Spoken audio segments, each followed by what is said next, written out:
Non IT వాళ్ళు అంటే general degree చేసినటువంటి వాళ్ళకి ఎంత సార్ ఎక్కడి వరకు శాలరీ క్రాక్ చేసే అవకాశం ఉంటుందంటారు? ఒక్కసారి డిగ్రీ ఆర్ బీటెక్ కాలేజ్ అయిపోయి బయటకు వచ్చాక ఇంకా నాన్ ఐటీ ఐటీ అన్నది ఉండదండి.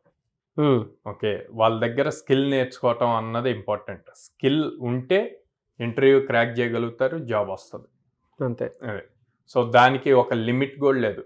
కోడ్నాన్లో ఇప్పుడు దాకా హైయెస్ట్ మనం చూపించింది 27 LPA.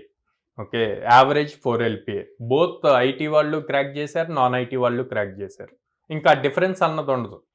మీరు ప్రీవియస్ స్టూడెంట్ రివ్యూస్ చూసినా కూడా నాన్ ఐటీ వాళ్ళు కూడా చెప్పారు అక్కడ మాకు ఎక్కడ డిఫరెన్స్ చూపించరు, అందరిని ఒకేలాగా. ఎందుకు అంటే మా దగ్గర జాయిన్ అయ్యాక కంప్లీట్ బేసిక్ నుంచి ట్రైనింగ్ ఇస్తాం. సో ఆ బేసిక్ నుంచి ట్రైనింగ్ ఇచ్చి ఆ ఫౌండేషన్ కనుక స్ట్రాంగ్గా బిల్డ్ చేసి వాళ్ళకి ప్రోగ్రామింగ్ ఎంత ఈజీగా అని చెప్పి నేర్పించగలిగితే వాళ్ళు ఏదైనా అచీవ్ చేయగలుగుతారు.